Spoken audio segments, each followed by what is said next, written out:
नमस्कार, मैं हूं नवीन पांडे। आप देख रहे हैं राष्ट्र धर्म। मोदी सरकार के वक्फ संशोधन बिल का विरोध बढ़ता ही जा रहा है। ये विरोध वक्फ संशोधन बिल को लेकर बनी जेपीसी की मीटिंग में भी देखने को मिला था और अब दिल्ली के जंतर मंतर पर भी वक्फ संशोधन बिल का जोरदार विरोध प्रदर्शन देखने को मिला है। इस प्रदर्शन में एआईएमआईएम के प्रमुख असदुद्दीन ओवैसी, कांग्रेस के सलमान खुर्शीद जैसे नेता, जमीयत उलेमा हिंद और जमात इस्लामी जैसे कई प्रमुख मुस्लिम संगठनों ने भी हिस्सा लिया, जिन्होंने पुरजोर तरीके से इस बिल का विरोध किया है और इस दौरान चेतावनी भी दी है, अगर यह विधेयक पारित किया गया तो इसके खिलाफ राष्ट्रव्यापी आंदोलन छेड़ा जाएगा, इसके नतीजे खराब होंगे। वहीं इस विरोध के प्रदर्शन के मद्देनजर जंतर मंतर पर भारी पुलिस बल तैनात करना पड़ा। दरअसल मोदी सरकार संसद के इसी सत्र में वक्फ संशोधन बिल लाने की तैयारी कर रही है, इसीलिए देश के एक बड़े वर्ग ने विरोध में सड़कों पर उतरने का ऐलान कर दिया। मुस्लिम संगठनों का कहना है कि यह बिल वक्फ संपत्तियों पर सरकार के नियंत्रण को बढ़ाने वाला साबित होगा। इस विधेयक से समुदाय के अधिकार प्रभावित होंगे, लेकिन सरकार का कहना है कि जेपीसी की सिफारिशों के हिसाब से संशोधन करने के बाद भी बिल पेश किया जा रहा है। सभी पक्षों की राय ली गई है। उसके बाद भी कुछ लोग राजनीति करने के लिए विरोध प्रदर्शन कर रहे हैं, एक समाज को भड़का रहे हैं। इसी मुद्दे पे आज चर्चा करेंगे। उससे पहले देख लेते हैं क्या कुछ कहा गया है। नहीं, हमारा काम विरोध करना है क्योंकि ये अनकॉन्स्टिट्यूशनल है। ये बिल वक्फ की जायदाद को बचाने के लिए, एनक्रोचर्स को निकालने के लिए नहीं, ना उसकी इनकम को बढ़ाने के लिए, बल्कि वक्फ की जायदादों को खत्म करने के लिए, मुसलमानों से उनकी मस्जिदें, दरगाहें, खानखाहें, कब्रिस्तान को छीनने के लिए इस तरह का प्रोविजन उसमें रखा गया है। तो इनकी नीयत खराब है और ये चाहते हैं कि देश में और दूरियां बढ़े दो बड़े समुदायों में। तो इसका विरोध, क्योंकि संख्या बल तो है बीजेपी। अरे हाँ, देखिए, हम तो ये कह रहे हैं कि हम विरोध करेंगे। अगर चंद्रबाबू नायडू, पासवान साहब और नीतीश कुमार और हमारे अजीत सिंह साहब के बेटे अगर इसका तायीद करेंगे तो इनको जनता जिंदगी भर याद रखेगी। बिहार में ले जाएंगे इस मुद्दे को नीतीश कुमार के खिलाफ ये देखते हुए, क्या बिहार में आप ले जाएंगे इस मुद्दे को? ये तो देश में जाएगा, मुद्दा सिर्फ बिहार के नहीं, देश में जाएगा, बिहार में जाएगा। लोकतंत्र में उनको अधिकार है, सबको अधिकार है कि जो बातें मन की न हो, जो बातें सोच समझते हैं कि उनके साथ अन्याय हो, तो लोकतांत्रिक ढंग से उसका विरोध करें। और सरकार को भी की भी जिम्मेदारी बनती है खुले मन, खुले दिल, खुले दिमाग से देश बड़ा है, देश की एकता बड़ी हुई है, ये सोचकर उनकी बातों को सुने। ये मुस्लिम पर्सनल वोट क्या करते हैं वो उनका सिद्धांत है। वक्फ बिल के बारे में जो ज्वाइंट कमेटी था वो रिपोर्ट सबमिट किया, पार्लियामेंट में उसका चर्चा होगा, हम देखेंगे। ये सरकार को समझने की जरूरत है। बहुत विरोध है, आप खुद कह रहे हैं, मीडिया के साथ ही कह रहे हैं कि बहुत विरोध है। ऐसे में सरकार जो तानाशाही थोपने की कोशिश कर रही है, उसके खिलाफ लोकतांत्रिक तरीके से अगर संस्थाएं विरोध कर रही हैं तो अच्छी बात है, विरोध करना चाहिए। क्योंकि सरकार क्यों तानाशाही थोपना चाहती है? वक्फ की जमीनें लूट करके अपने उद्योगपति दोस्तों को देना चाहते हैं क्या? ये सरकार असहमति की कौन सी आवाज को सुनती है? किस बिल पर इसने असहमति की आवाज को सुना है? इसी देश की पार्लियामेंट में 146 सांसदों को सस्पेंड करा करके 10वें बिल पास कराए गए थे। ये असहमति की आवाज सुनने वाली बात हुई। जेपीसी का गठन क्यों किया आपने, जब जेपीसी के सदस्यों की राय को सुनना ही नहीं था? ये सरकार पूरी तरह से झूठ बोल रही है। सरकार पूरी तरह से तानाशाही पर उतारू है।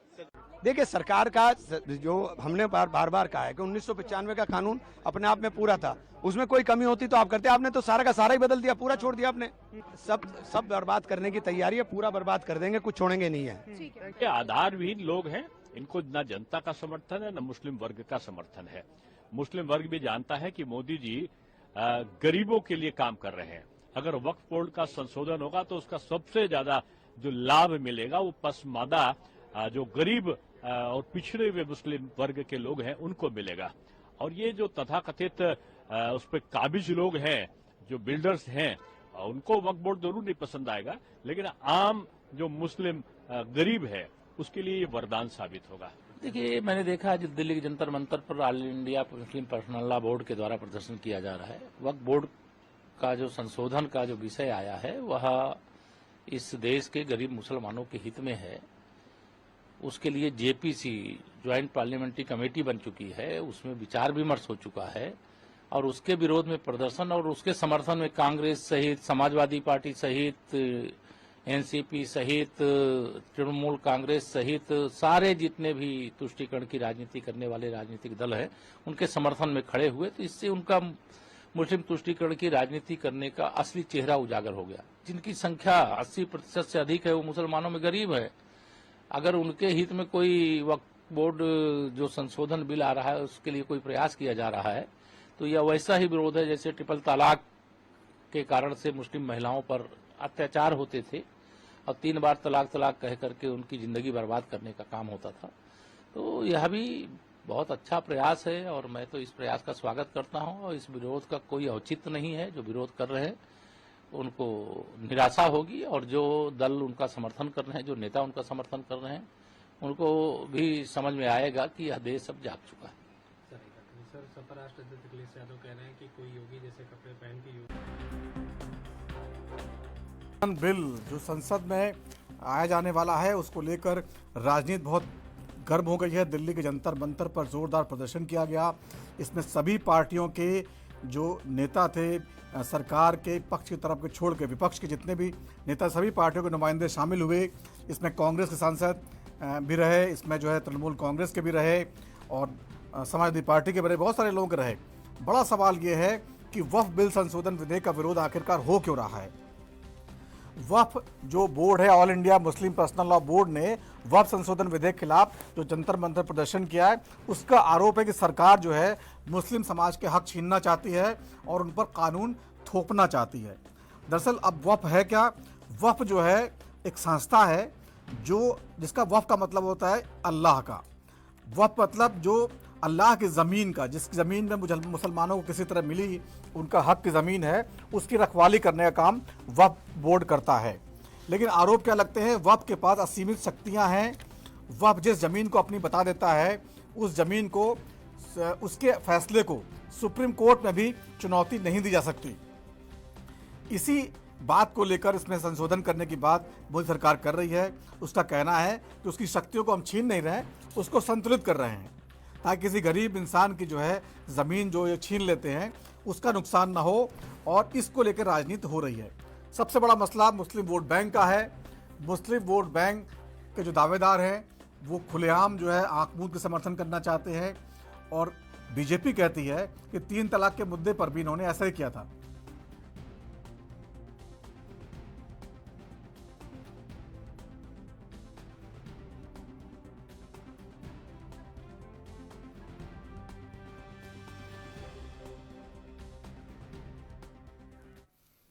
तो चलते हैं इस पर और चर्चा करते हैं। हमारे साथ कुछ खास मेहमान हैं, उनसे पास चलते हैं, बातचीत का सिलसिला शुरू करते हैं। आखिरकार राजनीति क्यों हो रही है? हमारे साथ शादाब सम साहब हैं, प्रवक्ता बीजेपी के, बहुत बहुत स्वागत है शादाब जी। डॉक्टर हरिनाथ उपाध्याय साहब हैं, प्रवक्ता कांग्रेस के, बहुत बहुत स्वागत है। डॉक्टर इंदुकांत दीक्षित साहब हैं, वरिष्ठ पत्रकार, बहुत बहुत स्वागत है। मोहम्मद शोएब सिद्दीकी साहब हैं, मुस्लिम स्कॉलर, बहुत बहुत स्वागत है। सबसे पहले डॉक्टर हरिनाथ उपाध्याय जी आपके पास आना चाहूँगा। वक्फ संशोधन बिल को लेकर जो राजनीति चल रही है उसमें कांग्रेस पूरा समर्थन कर रही है। आखिर ऐसी क्या खामियां हैं संशोधन बिल में? जेपीसी में इतनी मीटिंगें हुई, सरकार कह रही है, जगदम्बिका पाल जी के नेतृत्व में जो जेपीसी बिल बनाया गया, सभी पार्टी के सांसद उसमें रहे, बहुत सारी मीटिंगें हुई। उसके बाद कैबिनेट ने 40 संशोधनों को स्वीकार किया जो संशोधन दिए गए थे, और अब आप लोग कह रहे कोई संशोधन स्वीकार नहीं किया गया, सरकार मनमानी कर रही है।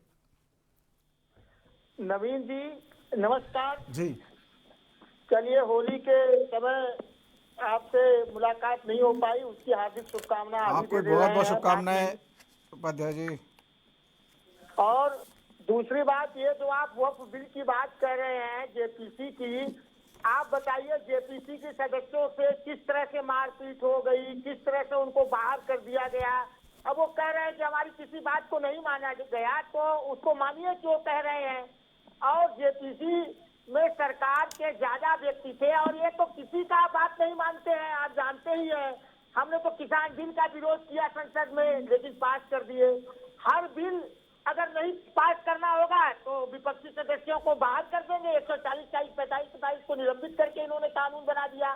तो उसी तरह से अब आप चीफ इलेक्शन कमीशन की नियुक्ति में राहुल जी ने टिप्पणी करके आई, उनकी कहाँ बात मानी गई। तो ये कहने के लिए है, ये बस देश में नफरत का माहौल बनाए रखना चाहते हैं, अपने वोट के फसल काटना चाहते हैं। और इनको ये लगता है कि हिंदू मुस्लिम एक समाज में हमेशा टकराव बना रहे, और हमारे जो देशभक्त हैं या अंधभक्त टाइप के, देशभक्त नहीं उनको हम कहेंगे, जो हमारे वोटर हैं उनके मन में ये दिखाना है कि हम मुसलमानों को बहुत सता रहे हैं, अब अच्छा कर रहे हैं। बताइए। नहीं, लेकिन हमारा उपाध्याय जी बीजेपी तो कह रहे हैं कि गरीब मुसलमानों को फायदा होगा इससे, उनकी जमीनें वक्फ बोर्ड कब्जा कर लेता था, कब्रिस्तान के आसपास वो रहते थे, तो जो वक्फ बोर्ड लिख देता था उसकी जमीन हो जाती, सुप्रीम कोर्ट में चुनौती दे सकते थे उसको, अब उनको फायदा होगा जो गरीब मुस्लिम समाज के लोग हैं। आप लोग ऐसा क्यों लगता है? ऐसा है नवीन जी, ठीक है, अगर देखिए हर चीजों में कुछ न कुछ कमी रहती है तो उसको दूर किया जा सकता है। आपके पास इतना कानून है। वो कह रहे 6 महीने में 118 बैठकें हुई जेपीसी की, उसमें संशोधन आए 40 संशोधन जो है वो कैबिनेट ने स्वीकार किए हैं। तो यानी कि अब आप एक में मारपीट हो गई होगी, मान लीजिए 2 में मारपीट हो गई, 118 बैठकें हुई हैं, उसमें कुछ तो बात निकल के आई होगी ना, आखिर तो सिरे से खारिज कर दे रहे हैं आप लोग। जो जरूरी बात हुई होगी उसी में मारपीट हो गई होगी, उससे जो जरूरी संशोधन होगा उसको बाहर कर दिए होंगे, हम नहीं सुनेंगे। आप ये भी तो बात हो सकती है। देखिए नवीन जी, हम पीछे जाना नहीं चाहते हैं। इसी तरह से वे नोटबंदी के समय भी ये लोग कहा करते थे कि फायदा होगा फायदा होगा। आप बताइए, हम नवीन जी आपको अगर कहें 25 बार कि आपके पास बहुत पैसा है, आपके पास बहुत बंगला है, गाड़ी है, तो लोगों को लगेगा कि हाँ सही बात कह रहा है। यही वक्फ बोर्ड पर कहा जा रहा है कि इतना लाख एकड़ जमीन है, इतना ये है, उतना वो है। वो तो कागजों में है, वो कहा क्या जा रहा है, वो तो दस्तावेज हैं, वो तो हर जगह वक्फ के खुद कागज हैं। मैं आपको बता देता हूँ, अगर आप जानना चाहते हैं तो कितनी जमीन है, जो कागज के हिसाब से वक्फ के पास देश में 9.4 लाख एकड़ जमीन है, यानी 10 लाख से थोड़ा कम, और 8,70,000 जो है उनके पास संपत्तियां हैं। ये तो डॉक्यूमेंट्स में है, इसमें क्या गड़बड़ है? चलिए ठीक है, बात कर लेते हैं। हमारे साथ बीजेपी के प्रवक्ता शादाब खान साहब हैं। उनकी संपत्तियां है तो आप उनको जबरदस्ती हड़प लेंगे, यही तो सरकार का निगाह है कि मुसलमानों की संपत्ति जो है उसको हम हड़प ले। तो इसमें बिल में ये हड़पने वाली बात नहीं है ना उपाध्याय जी, यही तो बात, यही तो बीजेपी कह रहे हैं, बरगला रहे हैं आप लोग जो है मुस्लिम समाज को। बरगला नहीं रहे हैं क्या? किसानों को हम लोगों ने बरगलाया क्या? किसानों को हम लोगों ने बरगलाया? हर बात पर अब जो है अग्निवीर के मामले पर इन्होंने क्या हम लोग बरगलाए बेरोजगारों को? हम लोग नहीं बरगला रहे हैं, ये खुद उनके मन में असंतुष्टि कहते हैं सबका साथ सबका विकास, लेकिन ये ऐसा काम करते नहीं है। एक हमारा 20% जो आबादी है, 18% उसके मन में ये हमेशा संशय भर दिए हैं पिछले 10 वर्षों से। तो उस संशय को दूर करने का यही रास्ता है कि विपक्षी दलों की बात को भी सुना जाए, उनकी बात को भी सुना जाए, अगर जो कमी है उसको दूर किया जाए, उनकी सहमति लेते हुए उनके विचारों को सुनते हुए। जी ठीक है। शादाब खान साहब, आप लोग जो है हमेशा जो असहमतियों की आवाज को दबा देते हैं, ये आरोप लगता रहा बीजेपी सरकार पर। इससे पहले भी आप लोग जो भी मुस्लिम समाज के खिलाफ जो लेके आते हैं, मुस्लिम समाज बड़ा विरोध करता है, तो आज विरोध कर रहा है। आप लोग उनकी बात क्यों नहीं सुनते, क्यों नहीं बैठते उनके साथ?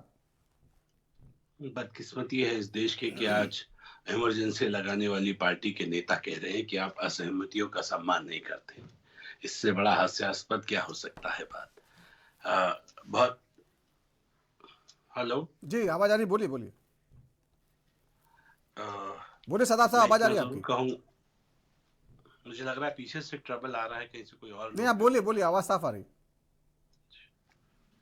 मेरा केवल इतना कहना था कि बहुत ईमानदारी के साथ हमारी सरकार ने जब सदन के अंदर ये प्रस्ताव रखा गया तो कहा गया कि जेपीसी को भेज दीजिए। हमने जेपीसी को भेज दिया। जेपीसी में 31 सदस्य थे, 16-10 के रेशो से जो उन्होंने अपने बातें रखी थी, वो जेपीसी के जो अध्यक्ष थे सम्मानित जगदम्बिका पाल जी, उन्होंने उन बातों के ऊपर चर्चा की और वो 10-16 से वो बातें उनकी साइड हो गई।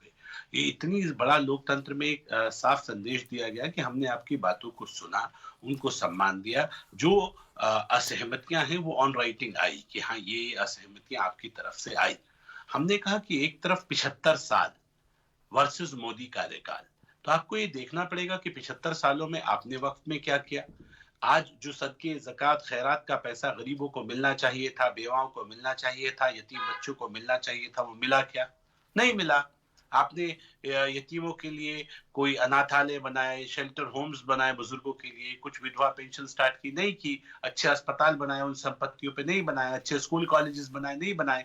बेटियों के लिए अच्छा colleges, degree colleges, engineering college बनाए, नहीं बनाए। कि आपने क्या किया? मजाक किया आपने, कम्युनिटी के साथ मजाक किया, केवल ये ड्रामा करके वोट बैंक पॉलिटिक्स के तहत ये हंगामा किया और सिर्फ गुमराह कर कर मुसलमानों को बेवकूफ बनाते रहे। आज भी वही काम कर रहे हैं। मेरी बड़ी आपत्ति है, मैं कई चैनल्स पे देख रहा था कि ये बात लगातार सामने आ रही है कि मुसलमान विरोध कर रहा है। मुसलमान नहीं कर रहा है विरोध, देश का मुसलमान जाग रहा है, देश का मुसलमान समझ रहा है। विरोध कर रहा है मुस्लिम पर्सनल लॉ बोर्ड, विरोध कर रही है जमीयत मुस्लिम पर्सनल लॉ बोर्ड तो मुस्लिमों की संस्था है ना।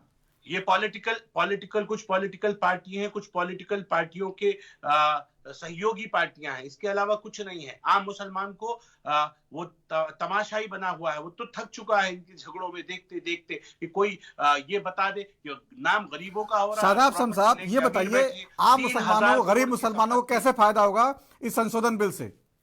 जी, पहले मैं ये बता दूं कि आज जो तड़प रहे हैं, चिल्ला रहे हैं, वो कौन लोग हैं? असदुद्दीन ओवैसी, 3000 करोड़ से ज्यादा की संपत्ति। जरा पूछ लीजिए दिल्ली में आईटीओ के ऊपर सबसे बड़ा ऑफिस किसका है और कौन सी संपत्ति पे वक्फ की? तो ये किसका है? ये तो पूछना का हक बनता है ना। ये तो हक बनता है कि ओबराय होटल, दिल्ली का जो 5 स्टार होटल है, वो 1 रुपए की लीज पर किसने दिया? जो ये चिल्ला रहे हैं, जितना हंगामा मचा रहे, ये इनकी प्रॉपर्टी नहीं है, ये गरीबों का हक था। गरीबों के हक को कुछ अमीर मुसलमान, कुछ नेता वो अपना डाका डाल के बैठे हैं, गरीबों को उसका हक नहीं मिल रहा है। मोदी सरकार चाहती है कि गरीब मुसलमानों को उसका हक मिले, इनके ऊपर अच्छे हॉस्पिटल्स बने, अच्छे स्कूल कॉलेजेस बने जो गरीबों के काम है। इसमें क्या दिक्कत है? क्या गलत कर रही है? भाई मिला ना 75 साल का मौका, एक बार हमें भी करने दीजिए।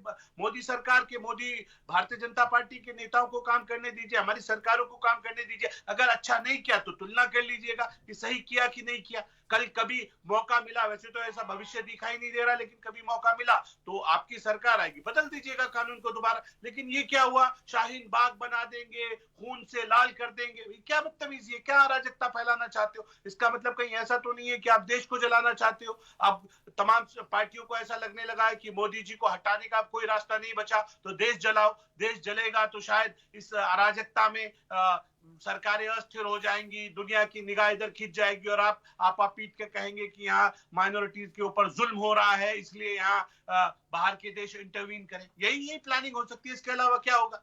ठीक है, बड़ी सामान्य। ठीक है शादाब साहब, दोबारा फिर आता हूँ आपके पास। आपको मौका मिला, एक बार हमें मौका दीजिए। बिल्कुल बिल्कुल, तो दीजिए हम क्या करना चाहते हैं और आपने क्या किया है। ठीक है। मोहम्मद शोएब सिद्दीकी साहब, आपको आवाज आ रही है? जी सर, मेरी आवाज आ रही है आपको? जी बिल्कुल आ रही है।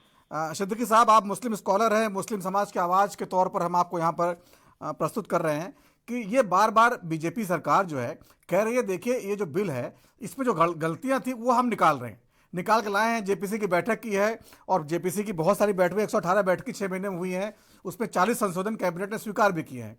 उसके बाद हम लाए हैं और इससे जो गरीब मुसलमान हैं उनकी ज़मीनें छिन रही थी उनको फ़ायदा होगा। जो पैसा जो है वक्फ बोर्ड के पास है उसका जो है सही तरीके से बंटवारा होगा गरीब समाज के बीच में, उसके लिए जो चीज़ें हैं, ज़रूरी चीज़ें हैं वो बनेंगी, ये सब कहा जा रहा है।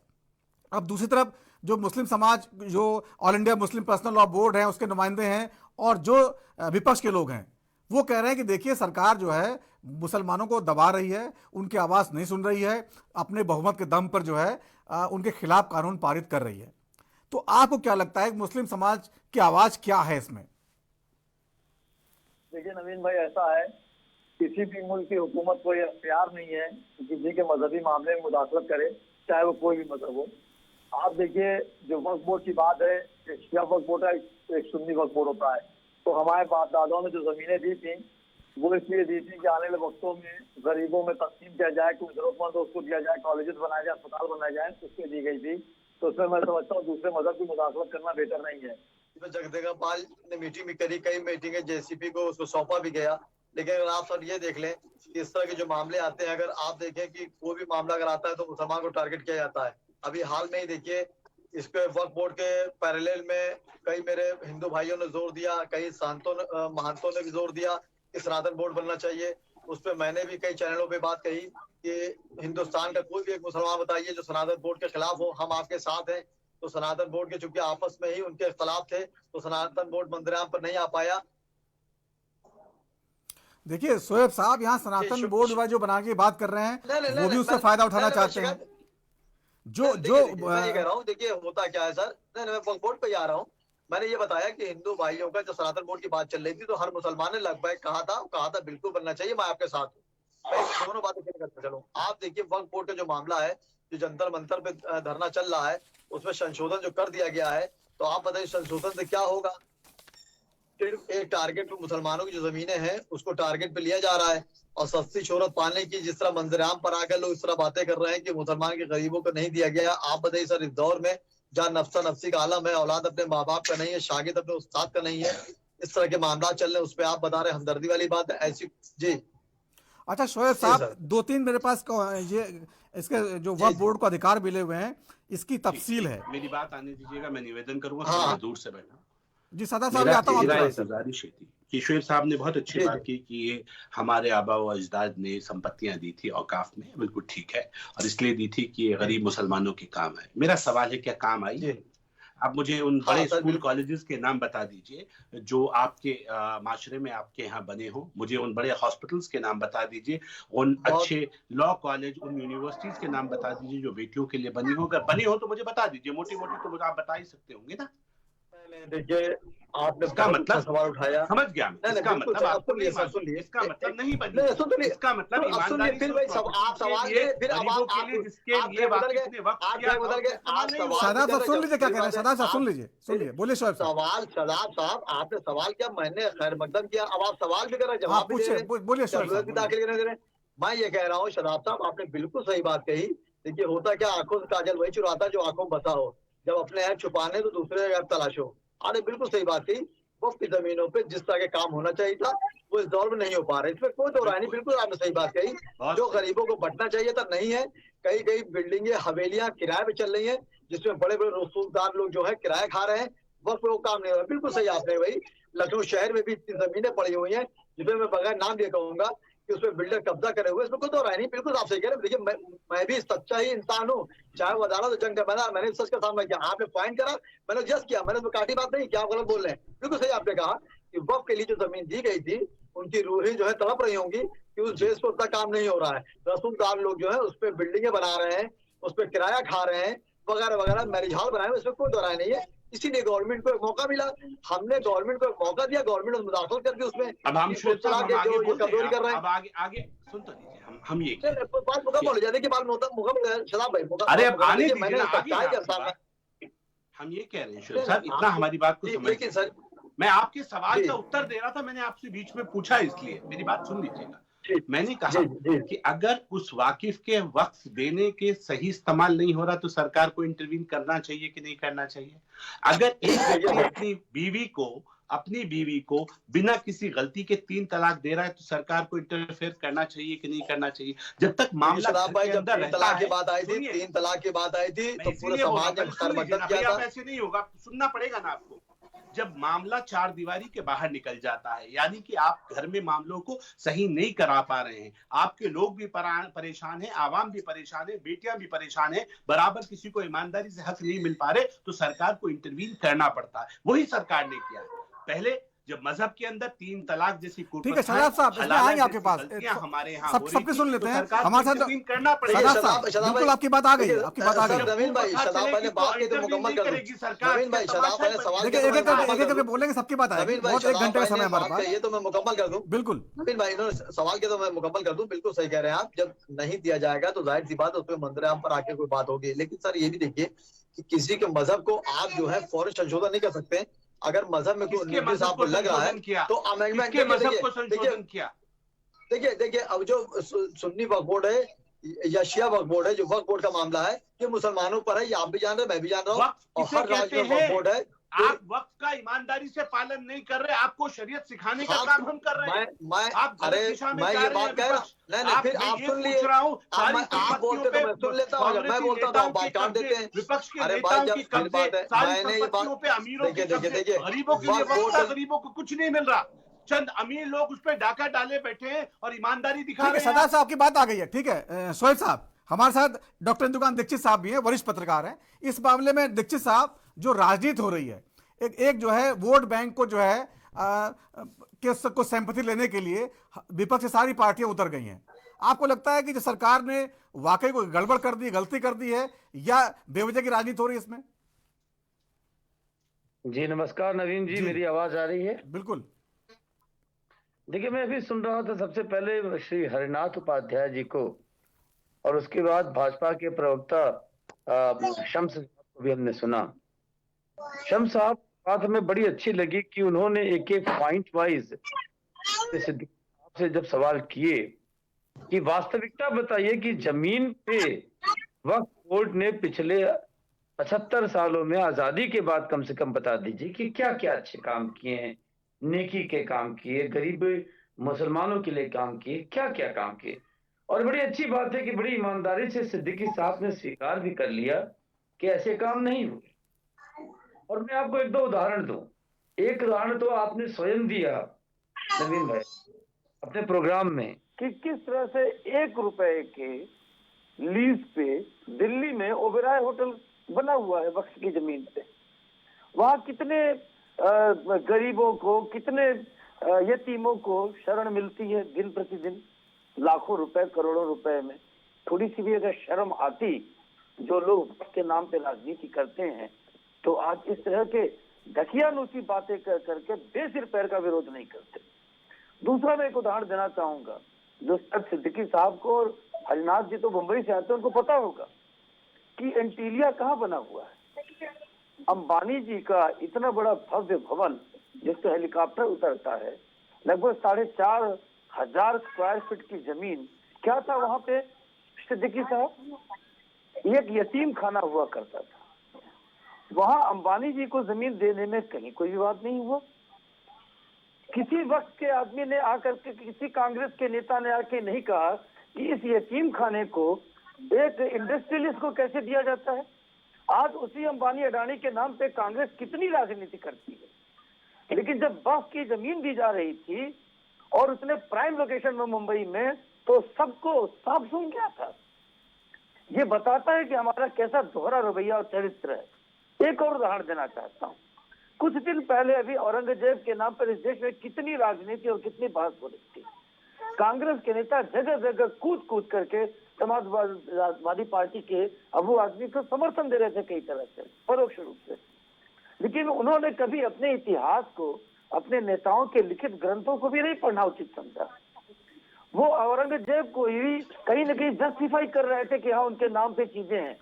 मैं एक चीज बताना चाहता हूँ, अगर किसी के पास तर्क हो और तथ्य हो तो मेरी बात को तर्क से काटिए। बिल्कुल दीक्षित साहब, पिछले कुछ समय से जो है ये देखा जा रहा है कि मुस्लिम समाज के जो ही मुद्दे हैं उसमें तर्क की बात जो है न करके भावनाओं के स्तर पर जो है राजनीति हो रही है। ये लगातार इससे दिक्कत खड़ी हुई। छोटा सा ब्रेक लेना है मुझे, ब्रेक के बाद लौटेंगे, चर्चा को यहीं से आगे बढ़ाएंगे।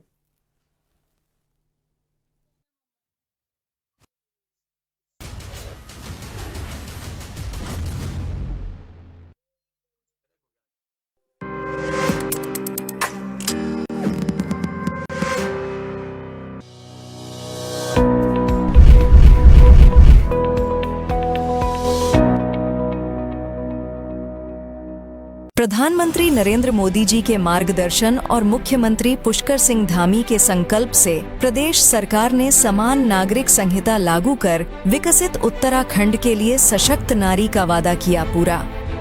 पहले कुछ समुदायों में महिलाओं के उत्तराधिकार सीमित थे, लेकिन अब यूसीसी लागू होने के बाद बेटियों को भी बेटों के समान बराबर के उत्तराधिकार प्राप्त होंगे।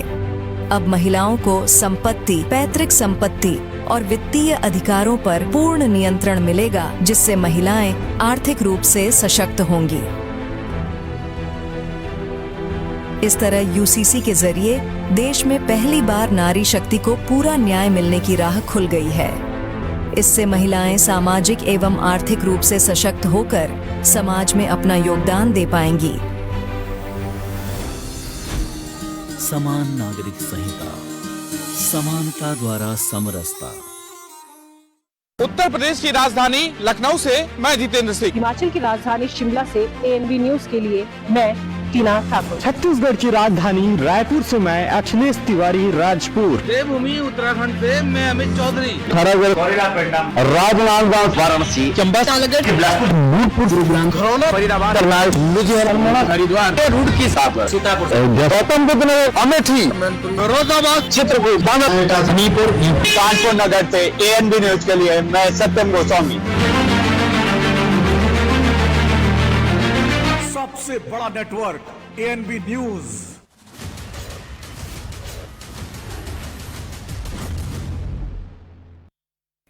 ब्रेक के बाद राष्ट्र धर्म में फिर आपका स्वागत है। आज बात कर रहे हैं वक्फ जो बिल को लेकर, जो संसद में पेश होने वाला, उसको लेकर लगातार राजनीति चल रही है। आज दिल्ली के जंतर मंतर पर जोरदार प्रदर्शन किया, इसमें तमाम विपक्षी पार्टियों के सांसद भी शामिल हुए और ऑल इंडिया जो ये मुस्लिम पर्सनल लॉ बोर्ड है, इसने ये विरोध प्रदर्शन शुरू किया था। इसमें एक समय ऐसा भी आया कि कुछ हिंदू संगठन के लोग भी टकराव में आमने सामने आ गए। तो ये बड़ी चिंता की बात है कि एक बिल के विरोध में जो है देश की जो है वो भाईचारा भी खतरे में पड़ गया है। और आखिरकार क्या गड़बड़ हो रही, तमाम मुद्दों पर चर्चा करने कुछ खास मेहमान हमारे साथ हैं। एक बार फिर चलते हैं उनके पास।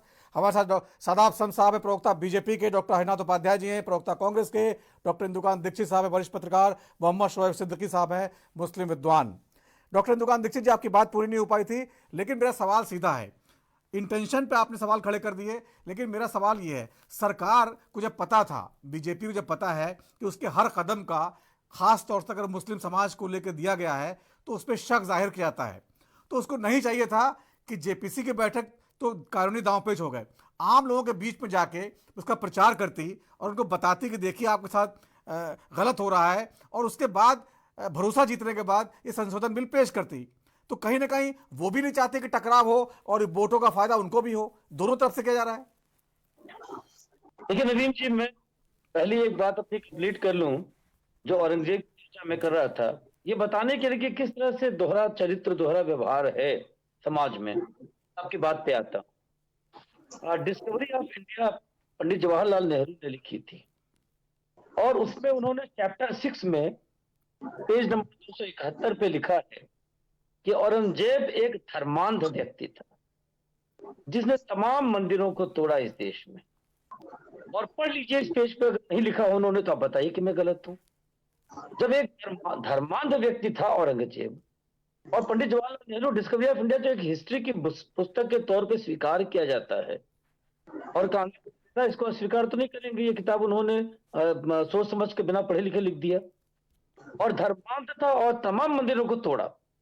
तो जब सवाल उठते हैं कि उसने नाइंसाफी की और हिंदू के तमाम धर्मस्थलों को नष्ट किया, तो उस समय भी मौन साथ लेना या फिर ये कहना कि आंख मूंद लीजिए, नहीं औरंगजेब ने भी कुछ कुछ चीजें की, हिंदुओं के लिए भी किया, मंदिरों के लिए भी किया, कैसी बेहूदगी वाली बातें हैं ये। बड़ी शर्मसार करने वाली बातें हैं कि अपने ही नेता के लिखे हुए हिस्ट्री की बुक्स को भी बिना अध्ययन किए यहाँ चर्चा की जाती। टीवी डिबेट्स में हमने सुना।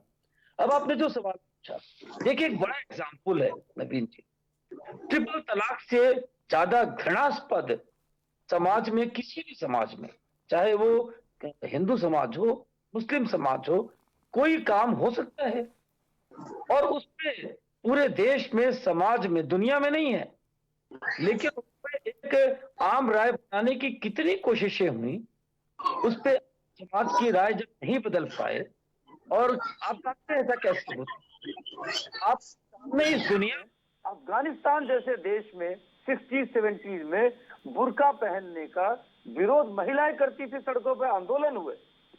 सऊदी अरबिया में, ईरान में बुर्का पहनने के खिलाफ आंदोलन होते हैं। और जब यहाँ सरकार कहती है कि इसमें थोड़ा प्रोग्रेसिव व्यूज होने चाहिए, कम से कम पढ़ने लिखने की जगह पे आप बुर्का अनिवार्य न करें, कर्नाटक की तत्कालीन बीजेपी गवर्नमेंट ने प्रयास किया, तो आपने देखा नहीं समाज में जिनका काम है, जिन मौलवियों का, पढ़े लिखे लोगों का, प्रोफेसर का, सामाजिक कार्यकर्ताओं का, हमारे सिद्दीकी साहब जैसे लोगों का, कि जो इसका प्रचार प्रसार करें कि भाई पढ़ाई लिखाई इंपॉर्टेंट है, ज्ञान हासिल करना इंपॉर्टेंट है, लेकिन जबरन बुर्का पहना करके भेजना ये कोई ऐसी आस्तिकता नहीं है जिसके बिना आप शिक्षा नहीं ग्रहण कर सकते हैं। ये प्रोग्रेसिव समाज की निशानी नहीं है। तो लेकिन वहां पे महिलाओं को, लड़कियों को आप बताइए दिल से कि कितनी प्रतिशत महिलाएं ऐसी होंगी भारत के मुस्लिम समाज में जो दिल से चाहती होंगी कि हर जगह शिक्षा संस्थाओं में भी उनको बुर्का जबरन पहनना पड़े। हाँ, जो पहनना चाहती है वो पहने, लेकिन महिलाओं को आगे खड़ा करके राजनीति किसने किया कि नहीं हमको बुर्का पहनना, उसके लिए इस देश में आंदोलन हो गया। आप किस सामाजिक अवेकनिंग की बात करते हैं? इस देश में नवीन जी सती प्रथा के खिलाफ जब कानून बनाने की बात चल रही थी तो एक पक्ष था जिसने आंदोलन किया, उसका विरोध किया कि नहीं ये बिल्कुल उचित है, सामाजिक हिसाब से, हिंदू परंपरा के हिसाब से। बिल्कुल, तो कहीं ना कहीं आप ये कह रहे हैं कि इस तरह की जो कुप्रथाएं हैं वो आम जनता को पता नहीं होती है, क्योंकि शिक्षा का स्तर भी नहीं होता इतना। बात बिल्कुल, देखिए हिंदू धर्म के मंदिरों में भी जब शासन व्यवस्था में, प्रशासन में कमियां आई तो 1983 में काशी विश्वनाथ मंदिर जैसा मंदिर सरकार ने अधिग्रहण कर करके सरकारी व्यवस्था लगा दी। वैष्णो देवी मंदिर में कौन नहीं जाता है, उसका सरकार ने अधिग्रहण करके सारी व्यवस्था की, आज वहां व्यवस्था दुरुस्त है। तिरुपति में सरकार चलाती है। लेकिन आज जो अभी कह रहे थे सिद्दीकी साहब कि लोग जब चाहते हैं कि व्यवस्था दुरुस्त हो गई है तो वापस एक सनातन धर्म बोर्ड बनाकर उसको दिया जाए। इसी तरह से अगर वक्फ बोर्ड में लगता है कि सरकार का हस्तक्षेप गलत है, जो संविधान संशोधन गलत है, तो आपने जो भाजपा के प्रवक्ता ने कहा उनको काम करने दीजिए। अगर आपको लगेगा कि गलत है, सरकार बदलेगी, इस पे आप राजनीति करिए, अपनी बातें जनता को समझाइए। अगर मुस्लिम समाज और तमाम लोग, हिंदुओं भी जो आपके हिसाब से समझदार लोग हैं, वो ये समझेंगे कि भाजपा ने गलत किया, इंटरवीन किया, तो वो आपको वोट देंगे। आप वापस कानून में संशोधन करके देश की पूरी जमीन वक्फ को दे दीजिएगा, जैसा आजादी के बाद आपने किया है। बिल्कुल बिल्कुल, कौन रोकता है आपको? बिल्कुल। मोहम्मद शोएब सिद्दीकी साहब, मेरे ख्याल से ये जो तर्क हैं इनके साथ आप कुछ कहना चाहेंगे? मैं इसमें केवल एक बात और जोड़ देना चाहता हूँ। सवाल यह है कि वक्फ को जो असीमित अधिकार मिले हुए हैं, क्या आपको नहीं लगता कि वो कहीं ना कहीं जो है नाइंसाफी हो जाती है? जो 1995 का जो नरसिंह राव सरकार ने जो असीमित शक्तियां उनको दे दी थी, सुप्रीम कोर्ट भी जो है वक्फ के ट्रिब्यूनल के फैसले को मैं वहां पे सुनवाई नहीं कर सकती। आपको लगता है इस देश में जहां पर लोकतंत्र है, जहां संविधान की बात आप खुद करते हैं, वहां पर ऐसा होना चाहिए सुप्रीम कोर्ट भी किसी ट्रिब्यूनल की बात को, कि फैसले को जो है वो वहां चुनौती नहीं दिया सकती? ये संशोधन नहीं होना चाहिए क्या? देखिए नवीन भाई, मैं आपकी हर बात मान रहा हूँ। अभी हमारे बड़े भाई ने बात कही, मैं उस बात को ही मान रहा हूँ। लेकिन सर आप ये बताइए, मुल्क जो है वो संविधान से चलता है, उसके बाद जो दो चीजें सर आती नवीन भाई, एक अध्यादेश आता है, शासनादेश आता है। शासनादेश से हर चीज चलती है, ना कि अध्यादेश से। जिस तरह का ये बिल पास किया गया, उसमें एक समुदाय को लगा कि मुझे ठगा महसूस किया जा रहा है और मुझको हर तरफ दबाया जा रहा है। आप देखिए चंद सालों से सर नवीन भाई, जो भी मंदिराम पे कोई बात आती है तो मुसलमान को टारगेट पे किया जाता है।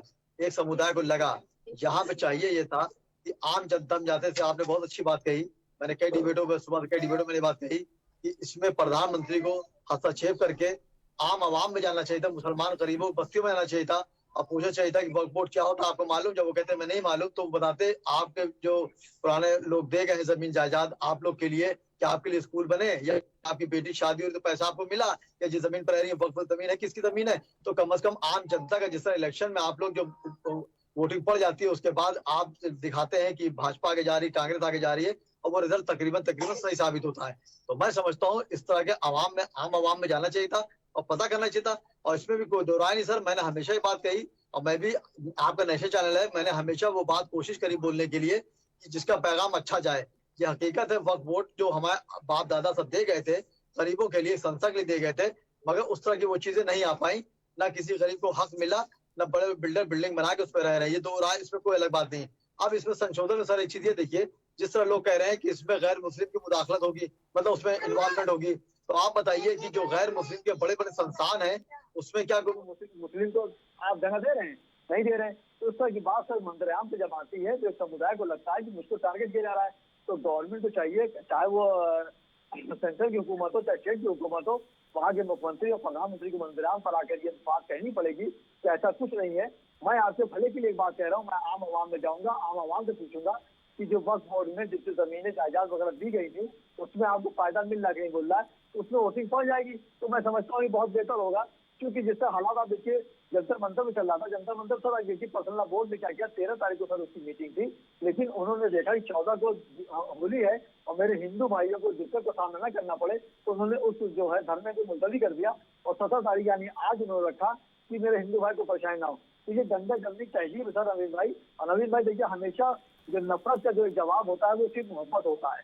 मोहब्बत आप दीजिए, मोहब्बत सर काम होगा, जाहिर सी बात है। प्रधानमंत्री की इसमें नजर, बिल्कुल। तो शोएब साहब, आपका कहने का मतलब बिल का विरोध नहीं है? शोएब साहब, आपकी बातों से लग रहा है बिल का विरोध नहीं है। जो बीजेपी ने पहले जो किया है उसका इंटेंशन जो है उस पर शक है, मुस्लिम समाज को यही कहना चाहते हैं आप?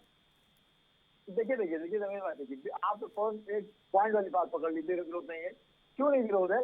आज जंतर मंतर पूरे ऑल इंडिया के लोग कहते हैं। मैं वो बात कह रहा हूँ कि प्रधानमंत्री को कम से कम मंत्रियाम पर आके बात कहना पड़ेगा कि मेरे लिए कोई समुदाय टारगेट तो नहीं है, क्योंकि जो जमीनें आपके बुजुर्गों ने दे रखी थी। नहीं शोएब साहब, अगर प्रधानमंत्री कह देंगे तभी भी कौन से मान लेंगे? जो है आप ऐसी बात कर रहे हैं, क्या आपके कहने से ऑल इंडिया मुस्लिम पर्सनल मान लेगा? देखिए मुल्क के वजीर आजम बहुत बड़ी चीज होता है सर। आप मुझे तीन तलाक रहा, मैंने हमेशा कहा, मैं समझता हूँ आम मुसलमान। ठीक है शोएब साहब, आपकी जवाब शादाब साहब जवाब देंगे, बीजेपी के प्रवक्ता जवाब देंगे।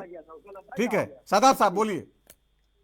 देखिए शोएब साहब बहुत कंफ्यूज इसलिए है कि एक तरफ तो ये कह रहे हैं कि हमारे हिंदू भाई, गंगा जमनी तहजीब, वहीं अगर हिंदू भाई ये कह दिया कि 2 हिंदुओं को गैर मुस्लिम को 2 वहां रख दिया जाएगा, बोर्ड में तो आपा पीटने लग गया मुस्लिम पर्सनल लॉ बोर्ड। उनका समर्थन भी करें और समझ में नहीं आ रहा कि फिर विरोध किस बात का है। अगर इतने अच्छे हमारे संबंध हैं, बार बार पूछ रहे हैं कि भाई औरों के में नहीं है तो हमारे में क्यों है? क्यों तिरुपति में नहीं था? तिरुपति बालाजी मंदिर में तो मुसलमान थे, तो वहां कोई दिक्कत क्यों आ रही है? वहां तो दिक्कत नहीं आई तक। जब आजम खान कुंभ की जिम्मेदारी लेते हैं तो फिर बड़ी तालियां बजती हैं कि अरे भाई देखो कितना सेक्युलर मुल्क है, और हम ये कह दें कि भाई 2 हिंदू इसमें आ जाएंगे तो फिर आपा पीटने लगते हैं कि अरे ये जुल्म हो रहा है हमारे ऊपर। क्या क्या कहना क्या चाह रहे हो भाई? क्लियर करो कॉन्सेप्ट को, कहाँ कंफ्यूज हो? एक तरफ कह रहे हो कि हमें बहुत खूबसूरत गुलदस्ता है, बहुत अच्छा उपाध्याय जी मातम कर रहे हैं, आप शादाब साहब, उनको आपके इंटेंशन पर शक है। उनको लगता है कि बीजेपी जो भी मुसलमानों में करती है वो खराब काम करती है, वो एक तरफा काम करती है। ये जो दिक्कत है। नहीं एक तरफा क्या करें? हलाला जैसी को प्रथा होने दे, एक तरफा ना करें तो। भाई आप ये कहिए कि सही काम हो रहा था, आप गलत कर रहे हैं, तब तो समझ में आता है। गलत काम को इंतजार नहीं करना चाहिए, रोकने के लिए तुरंत ताकत से रोक देना चाहिए, और यही मेरे प्रधानमंत्री कर रहे हैं। ये कह रहे हैं कि पहले सर्वे करा लेते। आपको क्या लगा कि इतना बड़ा कदम उठाने से पहले सर्वे नहीं हुआ होगा?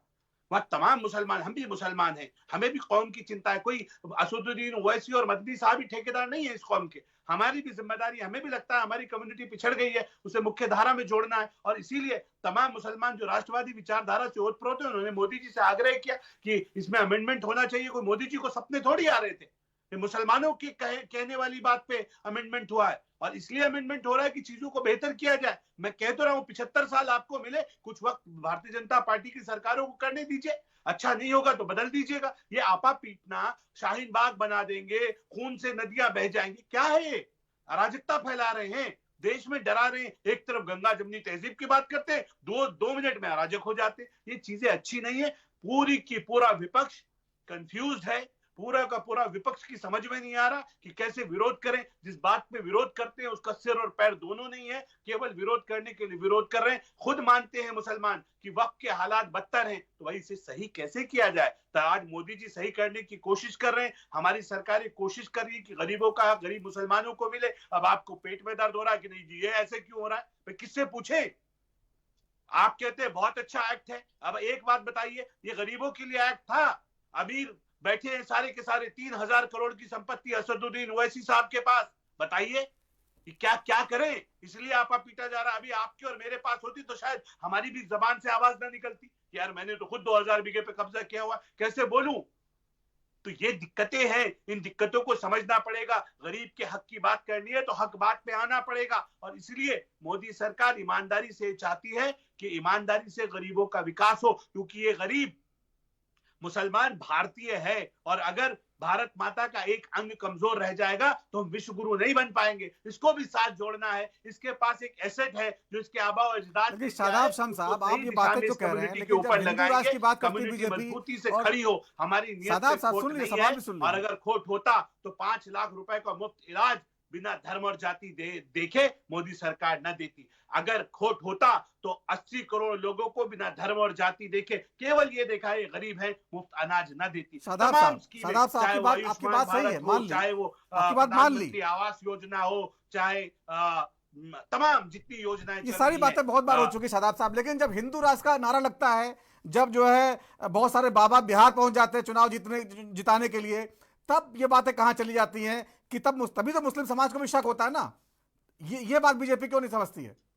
मैं ये कह रहा हूं, हिंदू राष्ट्र की बात तो कहीं गड़बड़ है ही नहीं। हिंदू राष्ट्र तो ये है ही हिंदू राष्ट्र। भाई हम ये कहते हैं, मुसलमान कौन है? हम हिंदू नहीं है क्या? हम हिंदी नहीं है? हम अरब जाते हैं, अरब हमें क्या कहते हैं? अरब कहते हैं अंताफी हिंदी, हम कहते हैं हाँ हिंदी।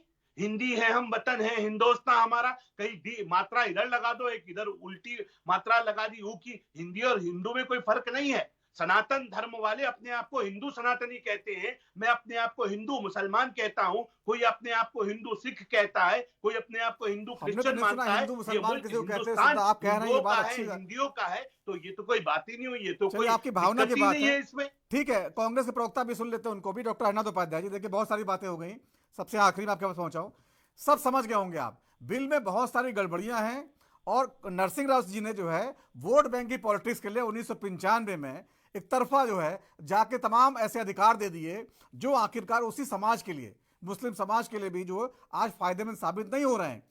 उदाहरण के तौर पर अगर वक्फ बोर्ड ने किसी कब्रिस्तान की जमीन को अपना बताया और आसपास की अगर जमीन को वो भी अपने साथ में शामिल कर लिया, तो अब ये उनको नहीं साबित करना है कि जो बाकी जमीन उन्होंने अपने पास ले ली है, अब उस जमीन के मालिक को साबित करना है कि जमीन हमारी है। ये तमाम जो है एक तरफा जो आपने डिसीजन उसको बदलाव हो रहा है, तो उसमें दिक्कत क्या आखिरकार? क्यों आप लोग राजनीति करें, क्यों भड़का रहे हैं मुसलमानों को? नवीन जी देखिए, अब हम बोल रहे हैं, बहुत देर तक शांत रहे, मैं किसी के मामले में बोला नहीं। जी बिल्कुल बिल्कुल, धन्यवाद आपका। निवेदन है कि वो बीच में नहीं बोलेंगे।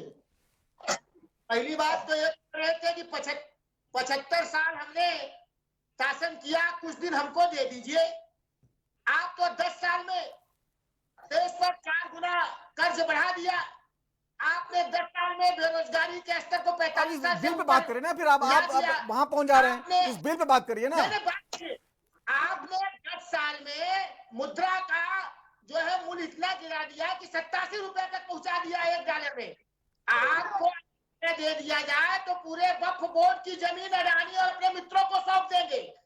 आप में यह धारणा है कि ये किसानों की जमीन किसान बिल के माध्यम से अपने मित्रों को देना चाहते थे, तो वहां कामयाब नहीं हुए। अब मुसलमानों की जमीन ये हड़प करके औने पौने दाम पर अपने मित्रों को लाभ पहुंचाना चाहते हैं। अरे भाई, अडानी जी 200 स्थान से नंबर 1 पर पहुंचे, आम उद्योगपतियों को लाभ क्यों नहीं हुआ?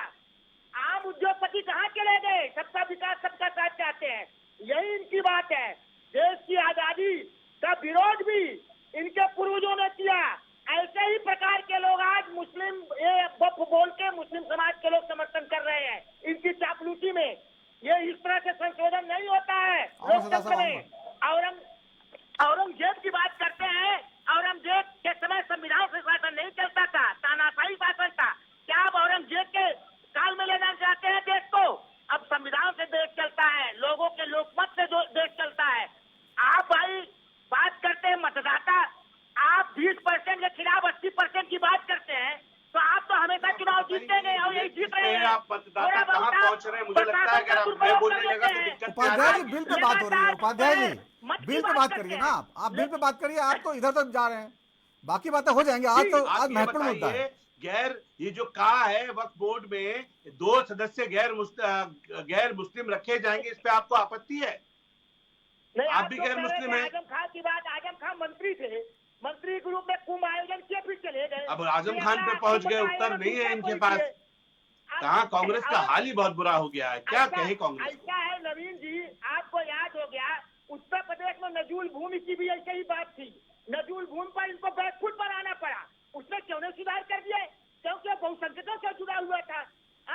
आप नजूल भूमि का मामला, वक्फ बोर्ड का मामला लगभग समान है, एक तरह से थोड़ा बहुत अंतर। देश का मामला है ये देश का मामला है। उपाध्याय जी, कहाँ सो रहे हैं आप? कहाँ सीमित हो गए हैं? देश पे आइए, देश पे, देश को आगे बढ़ाना है। लुटवा दिया आपने सारी जमीनों पे वक्त की। ये बैठे हैं कांग्रेसी नेता अकबर अहमद डंपी का नाम जानते हैं? सुना है अकबर अहमद डंपी उत्तराखंड के अंदर 200 बीघा जमीन पर रिसोर्ट बनाया हुआ है वक्त की। ये है असलियत। आपके एक सांसद है सईदुज्जमा, कलियर में कब्जा करके बैठे हैं कोठी के ऊपर। अपने उद्योगपतियों को देने के चक्कर में होंगे। आम मुसलमान इसीलिए जमीन कब्जा कर रहे हैं कि अपने उद्योगपति मित्रों को यहाँ पहुँचाएंगे। नहीं, लेकिन उपाध्याय जी समझिए, ठीक, आरोप प्रत्यारोप अपनी जगह है, ठीक है सदाब साहब, आरोप प्रत्यारोप अपनी जगह, लेकिन आम जो मुस्लिम समाज के लोग हैं, अगर वो समझना चाहते हैं कि कांग्रेस विरोध कर रही है, तो आप सीधे बताइए कि जो असीमित अधिकार आपने दिए थे उनसे मुस्लिम समाज के गरीब लोगों को क्या फायदा हुआ? जैसा कि इतने तमाम लोगों ने बताया किस तरह जो है अभी लोगों को जमीनें दे दी गई, सस्ते में लीज में बेच दी गई, उससे गरीबों को कोई फायदा नहीं हुआ। वो चंद नेता जो है, मुस्लिम समाज के चंद नेता जो है और जो है बड़े बड़े नेता, उन्हीं को फायदा हुआ। तो आज अगर बदलाव किया जा रहा है तो विरोध क्यों? तो सुधार सतत प्रक्रिया है, लेकिन आप पूरी तरह से जो है उस सदस्य को खारिज कर दें, वही आप जो करें इनका इंटेंशन।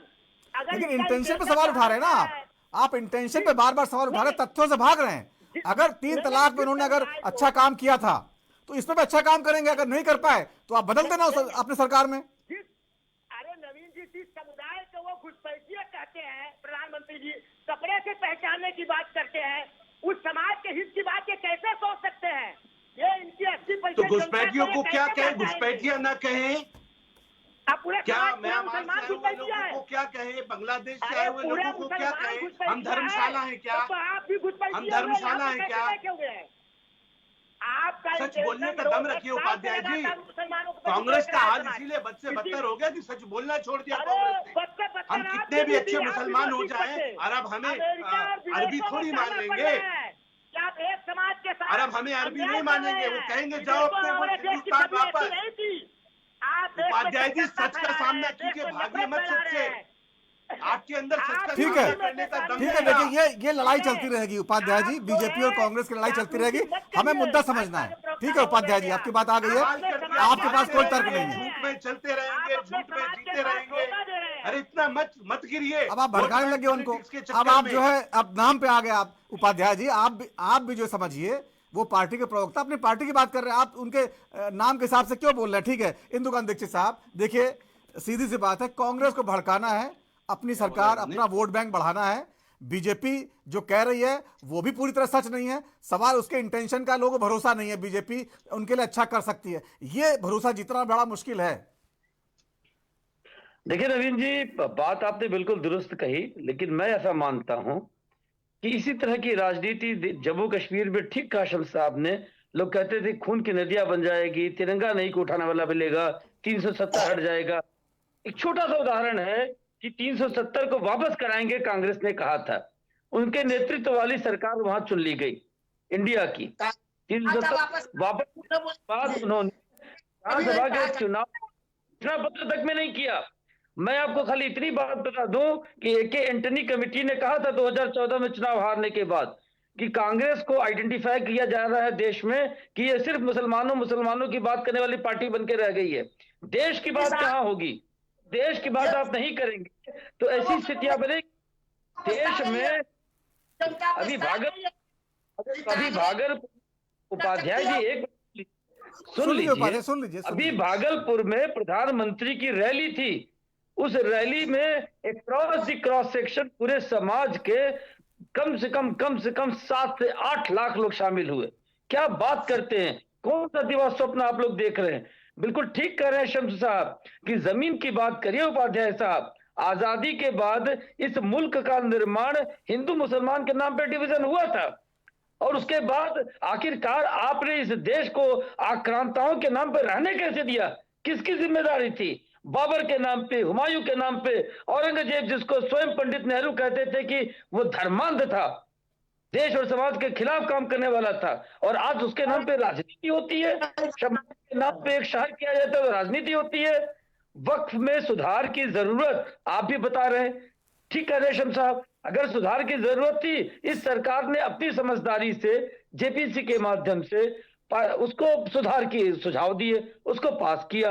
आपको लगता है कि गलत है या आप उस पर राजनीति करना चाहते हैं, आप करिए, और जब आपको लगेगा कि वक्त आपके अनुकूल होगा तो आप उसको बदल दीजिएगा।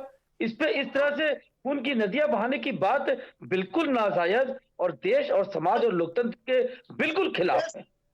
समाज टूट जाए हमको बदलने की बात करते हैं, ऐसे ही आजादी के पहले आपने बंटवारा का माहौल तैयार कर दिया और आरोप हमारे पर लगते हैं कि हम बंटवारा करते हैं। ऐसे ही माहौल आप बना रहे हैं। ठीक है शोएब सिद्दीकी साहब, देखिए सारी बातें आपने सुनी, सवाल यह है कि देखिए बीजेपी भी दूध की धुली नहीं है, कांग्रेस भी राजनीति कर रही है, ये मुस्लिम समाज समझ रहा है। कांग्रेस जो उनकी तरफ खड़े होने का दावा करती है, बाकी पार्टियां वो कोई उनके भलाई के लिए अपने वोट बैंक के लिए करती हैं, और बीजेपी भी जो कर रही है वो राजनीति कर रही है, जाहिर सी बात है। सवाल यह है क्या जो किया जा रहा है उससे मुस्लिम समाज के गरीब और जो पिछड़े लोगों का भला होगा कि नहीं होगा। जैसे 3 तलाक जो किया गया था, तमाम इंटेंशन बीजेपी पे सवाल उठाए थे, लेकिन आखिरकार महिलाओं का भला हुआ ना। आज महिलाओं को बराबरी का अधिकार मिल पा रहा है, भले पूरी तरह ना मिल पा रहा हो, लेकिन बहुत बड़ी संख्या में महिलाएं जो हैं वो आज सेफ हैं। आज उनको 3 तलाक कह के घर से बाहर नहीं कर सकता कोई, इतने आसान नहीं है। कोर्ट में मामला जाता है और आखिरकार सुनी जाती है, पहले ऐसा नहीं था। इसी तरह जब ये बिल संसद में आएगा, वह संशोधन होगा, उसके बाद समय मिलेगा। अगर आपको लगे कि हाँ संशोधन ठीक नहीं है और जो गड़बड़ियां हो रही हैं, तो फिर मौका मिलेगा, आगे सरकारें बदलेंगी, फिर आप कर सकते हैं। तो भड़काने वाला मामला तो नहीं होना चाहिए, क्या कहिएगा? देखिए नवीन भाई, ऐसा है, इस तरह आप बात कर रहे हैं, आज इस तरह का मामला रहे तो बहुत बेहतर है, लेकिन हालात दूसरे मंजर पर जा रहे हैं। आप देखिए, जहां तक बिल की बात है तो उसकी मुखालफत मैं समझता हूँ कांग्रेस नहीं, जो हुकूमतें तकरीबन जो सेंट्रल में या स्टेट में बीजेपी के साथ हैं, उसमें भी कई हुकूमतें इसके खिलाफ हैं। जैसे आप बिहार में ले लें, नीतीश कुमार आपके साथ हैं, लेकिन बिल के खिलाफ बात करते हैं कि बिल गलत है। ये यहाँ कहने का मतलब फिर ये है कि जिस तरह की बातें मंजराम पर आ रही, मैं ये बात तो मान भी रहा हूँ कि जाहिर सी बात जो वक्त की जमीनों पे मामले थे उस हिसाब से वो खड़ी नहीं कर पाए और उस पर बीजेपी को मौका मिला, उन्होंने एक बात लाके सामने रखी। लेकिन इसमें ये होता है कि आपको मुस्लिम समुदाय की प्रॉपर्टी को अगर गवर्नमेंट के अंडरटेकिंग लेना है तो उसमें कम से कम आपको उनको काउंसिल लेना पड़ेगा। सब जैसे सरकारी कॉलेजेस होते हैं उसमें सुनिए सदाफ साहब, सुन लीजिए, फिर मौका दूंगा आपको। सदाफ साहब सुन लीजिए, एक बार उनकी बात आ जाए। जब कोई दूसरा बोल रहा था तो आप सुन नहीं रुकवा दे रहे, मेरे बात मुकम्मल है। देखिए अभी कई लोग, ठीक है, बोलिए बोलिए शोएब साहब, बोलिए, जल्दी समय कम है, जल्दी बोलिए, पॉइंट रखिए। देखिए सर, मैं जल्दी बता रहा हूँ, जैसे सरकारी जो कॉलेजेस होते हैं सर, देखिए आप उनकी तनख्वाह गवर्नमेंट देती है, लेकिन वहाँ जो भर्तियाँ होती है डॉक्टर की हो, चाहे टीचर की हो, चाहे चपरासी की हो, वो मैनेजर के अंडर में होती है कि वो जिसको चाह रह सकता है। लेकिन जो डिग्री जितनी मांगी है वो डिग्री होनी चाहिए, उसमें गवर्नमेंट मुदाखलत नहीं करती, पर वो ये देखती है कि जो डिग्री मांगी गई थी, इंटर बीएड वगैरह, वो है कि नहीं है तो मान लिया जाता है, लेकिन तनख्वाह गवर्नमेंट देती है। तो इस तरह जो गवर्नमेंट को जो काम उठाया था, जाहिर सी बात उनको मौका मिला कि वक्फ बोर्ड पे जिस तरह की हमदर्दी करनी चाहिए थी वक्फ बोर्ड ने नहीं की, तो उसमें मनमाने लोग अब कुछ काम कर रहे हैं। मैं बात तो मान रहा हूँ उनकी बात, मैंने पहले भी कहा, अभी भी कह रहा हूँ, मैं मुखालफत को चाहे इसका मतलब नहीं कि सच्ची बात है, लेकिन काउंसिल से लेके बात करनी चाहिए थी। जैसे आप 3 तलाक की बात कर रहे हैं, 3 तलाक की बात बिल्कुल सही है, बहुत कम तलाक की बात आए और औरतों की जहाँ तक बात है तो सर एक बात समझ लीजिए बनी भाई, हकीकत है कि औरतों को इस्लाम में बहुत बड़ा मर्तबा दिया गया है। हमारे वहाँ फातिमा ज़हरा का मर्तबा बहुत बड़ा है और ये हमेशा कहा गया है कि पर्दा करो तो फातिमा ज़हरा जैसा करो। तो हमारे यहाँ पर्दे की बात आती है, तो पर्दे की बात भी भाई साहब ने कही कि औरतें के लिए नहीं, इसमें कोई धर्म की बात नहीं हो रही, इसमें तो अधिकारों की बात हो रही है। लेकिन आज भी कुछ घराने ऐसे हैं जो वेस्टर्न कल्चर को नहीं मानते हैं, तो चाहे हिंदू भाई को चाहे मुसलमान भाई को, कोई नहीं चाहता कि मेरी बहन बेटियां मंदिर आम तक खुले आम घूमे, कोई नहीं चाहता है, जो सब लोग कह देते हैं। तो ये अमेंडमेंट बिल का मैं खुद विरोध करता हूँ, ईमानदारी की बात है, क्योंकि इसको काउंसिल में नहीं लिया गया। ये समुदाय को लगा कि हम तो हर मामले का ठीक है, ठीक है, आप विरोध कर देंगे। सारा साहब आखिरी कमेंट, वो हर हाल में विरोध करेंगे, क्या करेंगे आप? ठीक है, देखिए हर हाल की विरोध की बात नहीं, देखिए जद्दा मदर मामला चलना बात, ठीक है, सब बात आगे, समय कम बचा है। सादात साहब आखिरी कमेंट।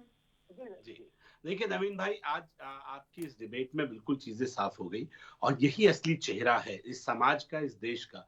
जिस तरह से शोएब साहब ने कहा कि हाँ ये मैं मानता हूं कि वक्फ बोर्ड के हालात बद से बदतर हैं, वक्फ बोर्ड लूट का अड्डा बन चुका है, इसकी प्रॉपर्टियों का मिसयूज किया गया है। अब अगर भाजपा कुछ करने जा रही है, मोदी सरकार कुछ करने जा रही है, तो पेट में दर्द शुरू हो गया कि हमने तो कुछ किया नहीं था। बिल्कुल, तो विरोध के लिए विरोध हो रहा है, बिल्कुल कहीं ना कहीं ये लगता है विरोध के लिए विरोध हो रहा है। और मुस्लिम समाज के एक बड़े तबके को जो है बीजेपी सरकार का भरोसा नहीं है, लेकिन सरकार अड़ी हुई है कि आखिरकार बिल लेके आएगी। देखेंगे कैसी राजी होती है। बहुत बहुत धन्यवाद इस चर्चा में शामिल होने के लिए। तो राजधर्म आज इतना ही, वक्त छोटे से ब्रेक का, ब्रेक के बाद भी खबरों का सिलसिला जारी रहेगा।